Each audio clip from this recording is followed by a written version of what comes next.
U današnjem video radu odgovaramo na pitanje koji su to sve uslovi i šta je potrebno da postaneš pripadnik specijalnih jedinica Vojske Srbije.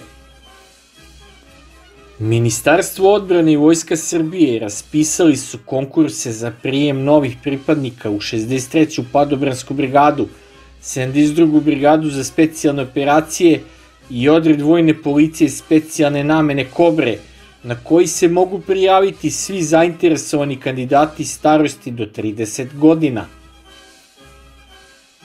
Kako navodi Ministarstvo odbrane Srbije, javni oglas otvoren je do 31. marta 2023. godine i on glasi: Ministarstvo odbrane i Vojska Srbije pozivaju sve zainteresovane kandidate da na delu dokažu odgovornost, spremnost, hrabrost i patriotizam, služeći svoje zemlji kao pripadnici elitnih specijalnih jedinica Vojske Srbije.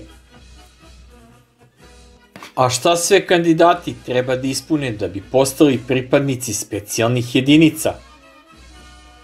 Kandidati koji zadovolje stroge zdravstvene, psihofizičke i bezbednosne kriterijume biće upućeni na selektivnu obuku koja se sastoji iz više eliminacionih faza.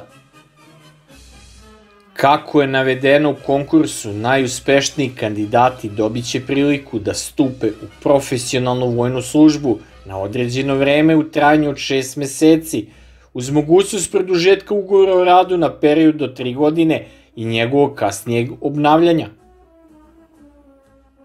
Oni koji steknu zvanje pripadnika elitnih sastava Vojske Srbije očekuje kontinuirana obuka i usavršavanje, rad sa najsavremenijim naoružanjem i opremom, kao i stimulativna osnovna zarada u iznosu od 200.000 dinara, koja će se, u zavisnosti od nivoa osposobljenosti i formacijskog mesta, značajno uvećavati, dodaju iz Ministarstva odbrane.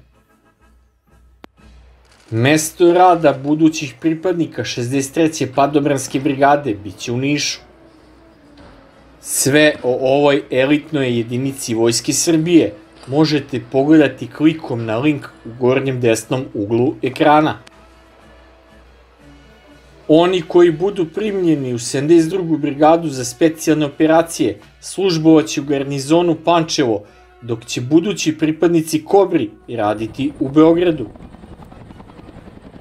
Mogućnost prijavljivanja na konkurse imaju i kandidati koji nisu odslužili vojni rok sa oružjem, s tim što će pre upućivanja na selektivnu obuku morati uspešno da savladaju osnovnu vojnu obuku.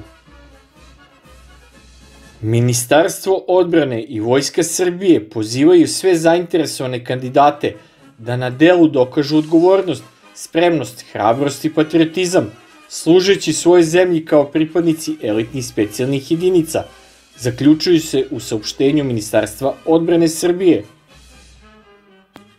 Povećanje broja specijalnih jedinica Vojske Srbije je velika odluka koju nije lako sprovesti, ali će ona podići ukupnu efikasnost jedinica Vojske Srbije.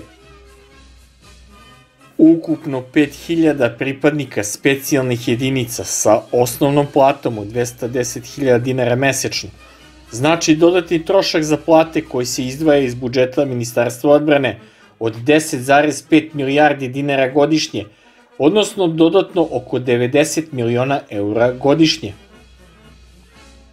Tu su još dodatni troškovi smeštaja i života i rada novih pripadnika specijalnih jedinica, zatim dodatni troškovi za njihovu obuku i opremu, koje neće koštati manje od takođe 100 miliona eura godišnje, što godišnje daje izdatak za pripadnike specijalnih jedinica od oko 200 miliona eura.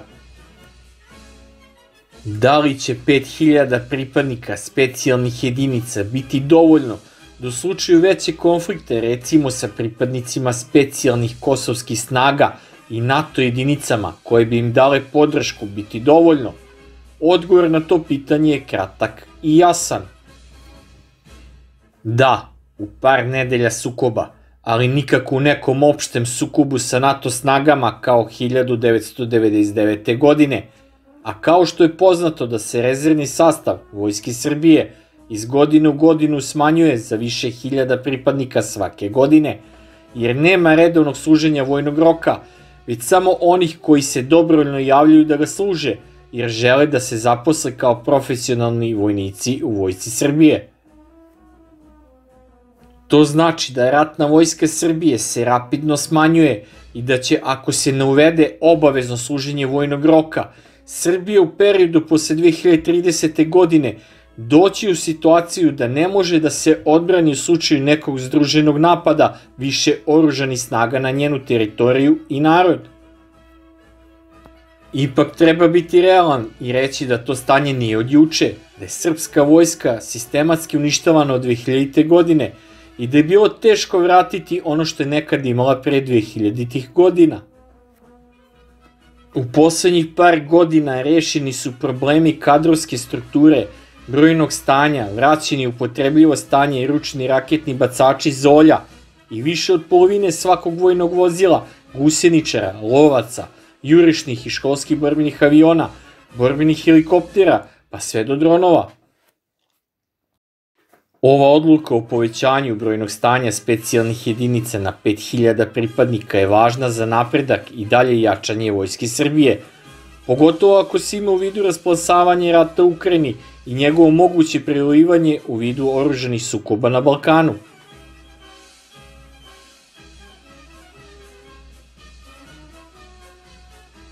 Kako ističu nadležni, to je velika odluka, nije je lako sprovesti jer zahteva ogromna ulaganja, ali će podići standard vojnika Vojske Srbije, a podići će standard i žandarmerije.